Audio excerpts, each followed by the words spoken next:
Yo. What's up, everybody? I'm here representing with CCX TV. You feel me? And my name's Jawbreaker JB.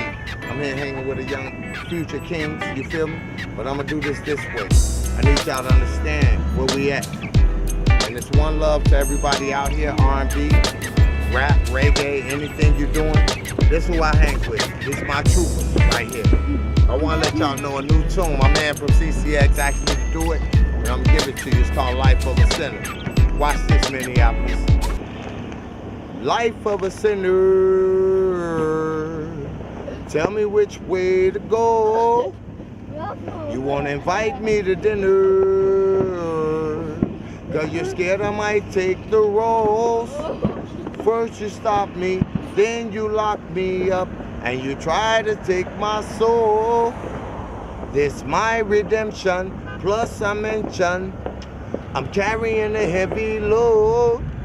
See, I have to keep it in line. Don't be a fool, I tell you, don't do crime. Burn a big spliff and clear out your mind. Mr. JB, me have to shine. I say, ha, I have to keep it in line. Don't be a fool, I tell you, don't do crime. Burn a big spliff and clear out your mind. And watch the fools fall to the wayside. Whoa. 2018, y'all know what it is. Jawbreaker JB. How y'all doing? We at CCX, you know what I mean? I got two young gentlemen here that's under training from a real black man. I need all y'all black men to be kings out here, and that's my challenge to y'all. Y'all make ice challenge, y'all make all these challenges on Facebook. My challenge is go find your family, brother. And guess what? This is another brother's son, but guess what? This is like my son. His name's Junior, you know? But guess what? His mom, that's my girl. This is my main man, ain't that right, Junior? And he play with my son. They both 4 years old, but I'm enough of a daddy. Oh, excuse me. 5 and 4. But I'm enough to take care of mine. But I'm with his mom, so that's mine too. I got that challenge for a lot of y'all brothers out there. Let's go find our peoples and treat them right. Let's go find our peoples and unite. Let's find our peoples and fight against oppression. That's what time it is. And you know I'm with CCX full time, you feel me? I met him on the street. My man showed love, and I'm gonna show it back. Minneapolis, stand up, you feel me? That's what it is. One love, you know what I'm talking about? CCX, that business. I'm Jawbreaker JB, y'all know me throughout the city. Jawbreaker JB, reggae dance, hall music king. Boom, this is my son Rebel, this Junior, and we doing it big with my man from CCX. Y'all know what it is. 2017, salute baby, or CCX, I apologize. Y'all know what it is. One love.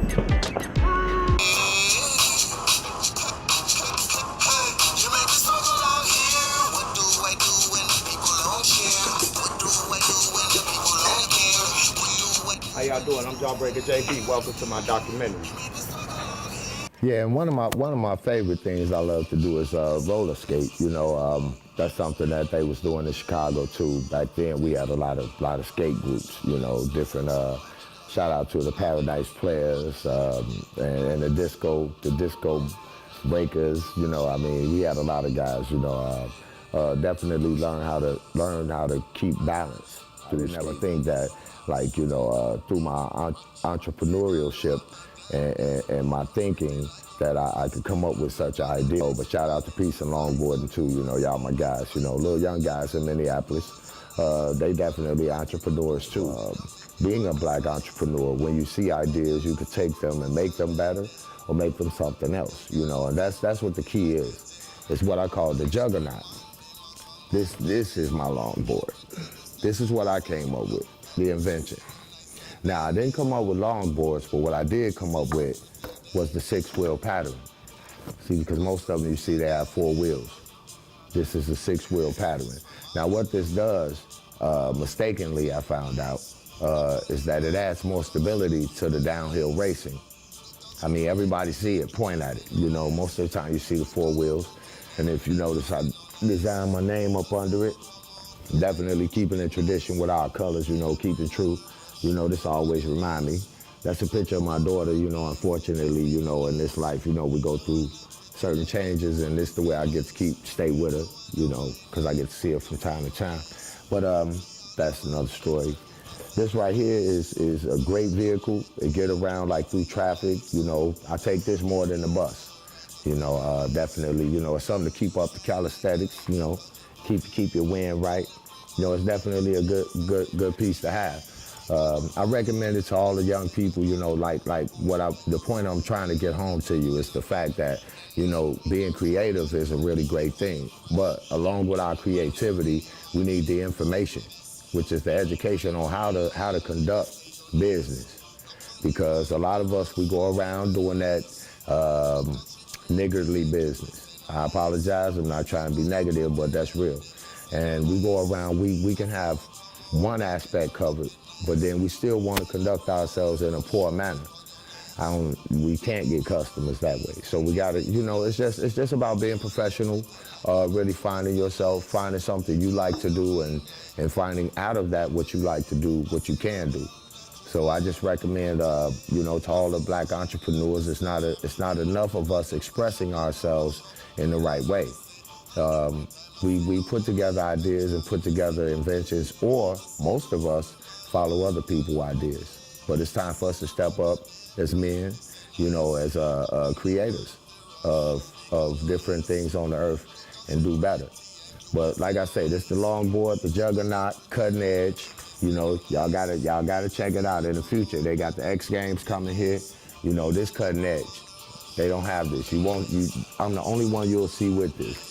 And if you wanna check me out, you can look me up, Jawbreaker_JB on Instagram, IG. Check in with me and I can get this to you. You know, you order them on there, inbox me, I got you, IG me, and we good to go. But that's definitely something coming up here in the future. You will see these at the NFL championship that's coming to Minneapolis, the Super Bowl. Definitely these gonna be out there. New product, cutting edge, and I appreciate it. It's the Wind Rider, just so y'all know. Actually in the streets of Chicago, you know, in a place where they call the Jungle. On the north side, you know, where they had, you know, a lot of Jamaican different cultures, you know, different people and different backgrounds and identities and stuff like that. So I kind of, you know, caught most of the being a big brother and taking care of things, and I believe I learned early. JB, growing up and being in the education system, was there anybody that encouraged you, gave you, tried to mentor you, you know, whether they were black, white, whoever it was, what individual that you aspire to look up to in your neighborhood? Well, actually, I've always been inspired by reggae music. Just since from way back when I can remember, it's just been my inspiration to be like Peter Tosh, Bob Marley, Capleton, you know, all of these strong artists that's out here that really fight for something. Basically, they fight through music with lyrics, injecting knowledge and consciousness, you know, so that people can excel, you know, and that's what I feel like that I'm here for. I mean, my mission has been going for a while now, and I think that it's time for us to just take it up another level, try to unite the people, get everybody on the right track. Well, yeah, like people like Bob Marley, you know, they're a great inspiration in my life, and I say Peter Tosh, and you know, right now it's Capleton. That's the man. You know, they call him the prophet. I really like the way he do it. He play no games. He come with conscious lyrics to the fullest, and these guys inspired me to get to the level where I am. I mean, he always showed Bob Marley through his music how that you can talk about different scenarios and situations and different things going on and get results, great results. I mean, what the fight is to me is that they don't want us conscious. They don't want us awake to do what we have to do as just as human beings. So with that in mind and dealing with that type of music, you know, which gotta say salute to Bob Marley, you know, and all the big man them out there. So, but I just want to say that like Bob Marley, he is the greatest inspiration by me, and he said that somebody will come after him that have to finish the mission of injecting the conscious lyrics. Well, the way that I look at things like from the 80s, well, the 60s, 70s, 80s, you know, the way that they were killing political leaders and stuff like that, how people were how our people were being dismantled and made to go against each other in different factions. The thing with this, to me, is what I've learned over time, that, you know, we're not dealing with simple KKK over here and this and that over there. We're dealing with from the government on down. They still have laws right to this day that that gives them the right to kill us, because they still saying we 3/5 of a man. Watch the TV screen. The TV screen, like the whole world, they look at as a theater. If you think about TV, every day you look on TV, these people, actors, commercials, all those people do their part and go home. But the bad part to that is that what they do is infiltrate your mind subconsciously. So if I get upset or something, I'm doing that action out here in the real world, scarring my soul. But they go home at the end of their program. So these are the type of games that they play. And politically, I think that right now is the most important time for us to come together and watch ourselves. Because these people, I mean, how much did we see on TV white cops walking up shooting black men? Them days over with. We gotta, I mean, the real brothers like myself, I hope they hear me. I hope they out here and really take heed to this documentary and what we putting together, just to give them a clear thinking. You know, if you don't know your past, you don't know your future. A house that's going to teach him and give him the skills he needs to deal with why this situation happened from the beginning. Because again, as you said, we've been separated from our families and our homes.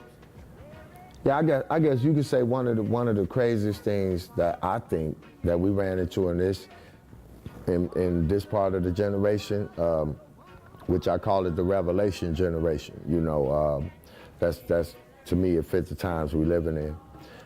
One of the craziest things, man, is this internet. You know, I mean, that's one of the greatest distractions that they could ever come up with, to me. I mean, you know, as you can see, it lets people talk to you with their representative or this fake person that they want to create in the little boxes and whatnot. Yeah, they show their pictures and photos, you know, but you know the funny thing about that, on the subtle side of things, it makes it.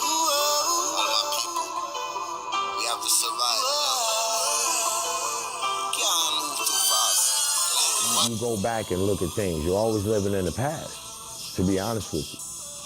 One of the brothers was touching on this texting thing. And you know, he absolutely right. He made a lot of sense about the fact that, you know, texting, it takes away, for one, me and your verbal communication with the other individual. Now, if you look at it, and these are key points, and we just talking casually. You know, with the computer, boo, boo, boo, boo. A lot of these kids, they not gonna know nothing about a pen or writing with a pen or a pencil down the line. You know, these things, you trading things as you dealing with these products they putting out here. And that's what people don't realize. Even when you got, like, again, he was saying the texting, that texting thing, you know, when you have a conversation with a person, you get to hear all the nuances, you know, you get to hear my voice, you get to hear me speaking to you, my breathing, you know, if I'm serious or not serious. But through the texting, they take away all them advantages. You know, honestly, through this computer age, it takes away us even communicating, period. Like as individuals or human beings, it's really a virtual world they leave us in. They leave you in a virtual world with virtually nothing, not even yourself. So it's important that we know these things about these products we just run into. These smartphones, these tracking devices, these listening tools, you know, all these things that can just, you know, actually entrap us, you know. You ever wonder why they call it the web, you know, the internet, you know. It's a reason it's called net and web. So, you know, a lot of people wouldn't understand these things, you know, unless we talk to each other like now. So hopefully y'all feel me on that. You know, technology is not the best thing. It can be in good use too, but I think the way people are going about using it now, in their day-to-day lives, you know, just day in, day out, this is how they form a communication. They put all their personal information up inside of a box. And who controls the box? That's what we never realize, you know. Who we giving all our pictures, our kids, our families to, ourselves. Where do this stuff go? You know, and funny, like even with the internet, notice how they sneak things in with your life, taking away your freedoms more and more. Even with, say for instance, you buy a smartphone or an Android phone or whatever. In your phone, you got your apps, you got your personal information, your contacts, all these things. Then why when you turn on your phone,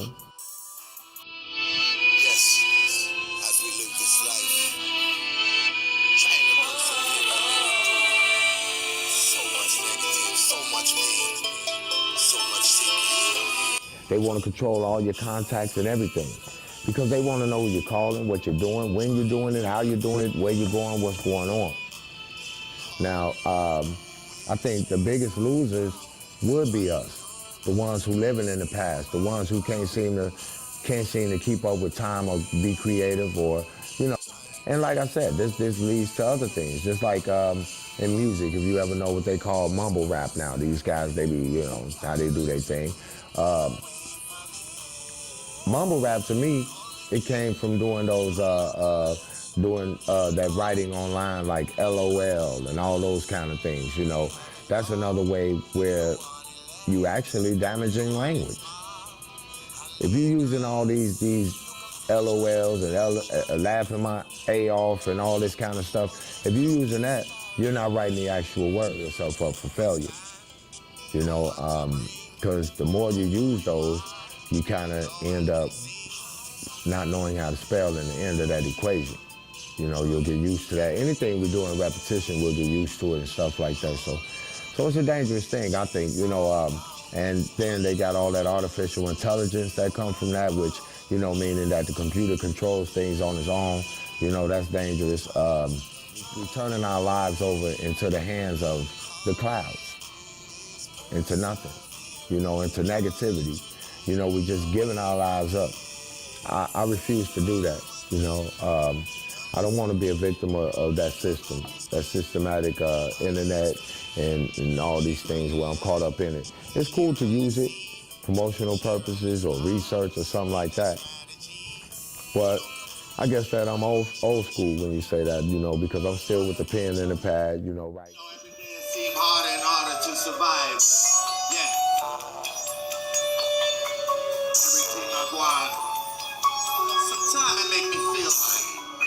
You know, writing, I have no use for them things like that. You know, just to get to y'all and share my social media and stuff like that with you, you know, new things that I'm doing as far as the movement, you know, for the people. What I do is for the people. And yeah, that's how I feel about that internet thing. It's just too much with that. You know, they can't even control it. They trying to, you know, make it monetary now, and even that's not working. So it's a hard thing to figure out, but it's an easy thing for me to know not to do, and that's to get caught in it. Keep your natural reaction with your natural interaction with each other, your natural relations with each other. You know, stop letting that box come in between you going to visit your family or call your family or talk to your family, you know, or your friends or whatever the case may be. But stop letting that box be a divider in between me and you having an interaction. Any one of y'all welcome to come up to JB or speak to JB, you know, it's all good. Okay, first of all, I wanted to talk about that technology question that you asked me.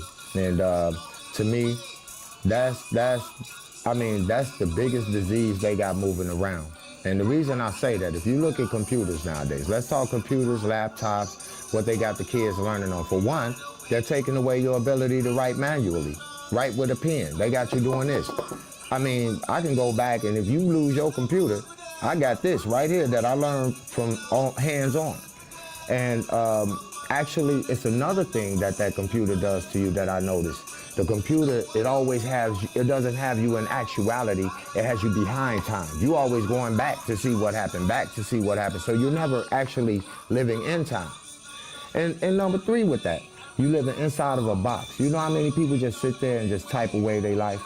I mean, so many other things. They'll see some stuff waving around on the computer like trees and all that. To them, they went on that vacation already. It takes away the ability to explore and be an explorer. And that's, you know, when it comes to that. As far as the mass incarceration, again, we gotta get back to knowing that we fighting a government. The government, this is the government. They see what's going on in every aspect of our life. Why they ain't came down and did nothing? You know, you got these people running around here. I mean, they got these lifetime positions that need to be abolished. Time for them to go. They've been there forever. The Congress, the Senate, all these people, it's time to clean house. That mass incarceration thing, man, I think that, again, like I was saying before, that with the mass incarceration, that's a part of them not keeping that agreement in 1886, where they turn around and lead us right back into servitude and slavery through the jail system. Another game they playing that we have to be aware of. I mean, I'm so tired of these people. And then, and the thing about it, when you see it, when you can see it, I mean, it just makes you feel better as a human being and as an individual. That's the reason I had to go back and learn about myself. You know how the Hyksos been following us forever. The Arabs been following our people forever. Y'all see these people sponging off us? Stop spending our money with these people. All we have to do is this one guy I met. He said, listen, this is all the black men in America have to do. Just compete. But working together. We have to work together. Like even with the thing, I don't mean to get off topic right quick, but with the thing, racism, right? Now this I found to be a group concept where okay, different groups. You got black, white, Latino, Chinese, this and that. You know, like even now that they say the murder rate, how high it is and things like that, you know, just a testament to people thinking. And like this nothing new, you know, this thing been going on a long time, you know, with the disagreement of ideas. That's all I see it as. But you know, during that time, you know, I was pretty much, you know, just kind of hanging around the neighborhood, you know, getting into my little whatnot and, you know, with the fellas. But I found out that it was more to it when it came to music. You know, I said, man, you know, I used to look at how we literally, back then, I was at where you call 1121 Larrabee. You know, they tore all the buildings down, but there was another building next to us, 500 Larrabee. But we literally, with the entire buildings, it was a big square blacktop in the middle, in the center that separated each building. It was one building on each corner. And we literally, the whole entire building would come out and fight this building. So, you know, it's like tribes of people, you know, I mean, that we'll just come out, I mean, one big clash, you know, it happened like that a lot. You know, a lot of people got hurt. I kind of didn't fully understand what we was doing it for, but back then it was, you know, if it was a disagreement, you know, the whole building was, you know, that was like one of the, I mean, that was one of the craziest things you would see. I mean, you see just, I mean, hundreds of people fighting in the middle of the street. Yeah, like in coming up, you know, like I said, I couldn't have never thought that I would get to some of the places, see some of the places I've been and some of the countries we've been to. I wouldn't have never thought that, you know, because I thought, you know, I wouldn't make it past 21. Or I wouldn't get to be 21, you know, because the way things was, you know, it was rough in the hood. I mean, it wasn't everything that it was all cracked up to be. And my standpoint was like, how am I gonna get out of here? I had never really been nowhere, did nothing. You know, we just all, you know, crammed up in these project buildings and, you know, it's just like each building was a different world, you know, with different ideologies, how people wanted to do things. So, you know, I mean, a lot of us got trapped over there, you know. I mean, I was one of the fortunate ones to make it out, you know, sort of like if you look at R. Kelly and all them, I know all these guys, but if you see them, they was one of the fortunate ones in their area. It was definitely overwhelming. It got to this one point where one of my buddies, we was together, you know, back then I was, you know, a little wildfire. we went, you know, we on the bikes, you know, we call ourselves knowing what we doing. We got the pistols. We riding a bike down the street, just shot up a building, bah, bah, bah, bah, bah, bah, bah, bah. You know, back then. Nobody got killed or nothing, you know, but later I came to find out that my own younger cousin was in this same building. I didn't know he was gangbanging. He was sneaking around doing it and whatnot. You know me, I'm just calling myself getting practice because I wanted to, you know, I wanted to fit in or whatever, but I didn't know, you know, what I was doing back then. We had a lot of things going on. When I found out my younger cousin was over there, that's what made me stop, you know, and really think there's somewhere I always go back to the Greens. Then, you know, that started becoming something for me to do. Go to North Side Chicago, you know, around Howard Street where all the Jamaican crews, seeing different showcases and stuff like that. It started inspiring me. I was like, man, you know, well, I'm a writer already. I know how to write, but I just didn't know what direction I wanted to write about. What I wanted to write about was really important. So I ended up figuring out I wanted to write about knowledge, about conscious lyrics, because I'm always listening to Bob Marley, Peter Tosh, you know, all the guys, you know, Third World, you know, a lot of different groups that came with these incredible lyrics, you know, hardcore lyrics in the sense of consciousness. So at that point, that's when I met that guy, Lee. You know, I started watching them play live music all the time. You know, every day they getting their practice on, they had their band. You know, that's when I learned how powerful live instruments can be. I love live instruments. So with that, I think I was mesmerized from there. I was sold, you know, so I started spending less and less time in Cabrini, you know, but every time I went back home or whatever, it was that demand to, come on, man, post up, come on. So my fight started becoming between doing the lyrics, or do I stay at home and risk my life every day? I used to look on the news and they'll say, oh man, you don't want to go there. The skinhead's gonna get you in Germany and this and that. You know, they used to have all these commercials on, whatever, you know, not commercials, but infomercials, I guess, where they'll show you how it look over there, you know, kind of inspired. At that time, the Berlin Wall was still up. So we kind of like, wow, this is the early 90s, late 80s, early 90s. So we go over there and, I mean, the way the people treated us, I mean, was so great. I mean, that's when I knew how the media could lie to you, how it's controlled by the government, how the propaganda that they use. I mean, because if they had, I looked at myself and said, if they got me thinking like this over here about these people, I can imagine what they showing them about me over here on their end of the spectrum. So, but anyway, yeah, it's like those things propel me. And I used to want to get my friends. We had like a crew of guys. They used to want to go with us. But the one guy who made it, he destroyed all of that through ego. I mean, I don't see how something so beautiful that we all went through, all these places we went to, all the things we said we wanted to do, and how hot we were making music. I mean, we had live band members, we had, computerized equipment, we had everything. We had the whole set turning and moving, you know. But through ego, again, you know, greed and ego, the things that they teach us when they give us this money, when they give us these ideas on what to do, that's what took precedence over it. But yeah, it took me around the world in a lot of ways. I mean, Japan, I mean, Roppongi District, I learned so much. But to be honest with you, I think the greatest thing was the love that the people showed us, you know. That's what really made me not want to come back. Not want to come back to my condition.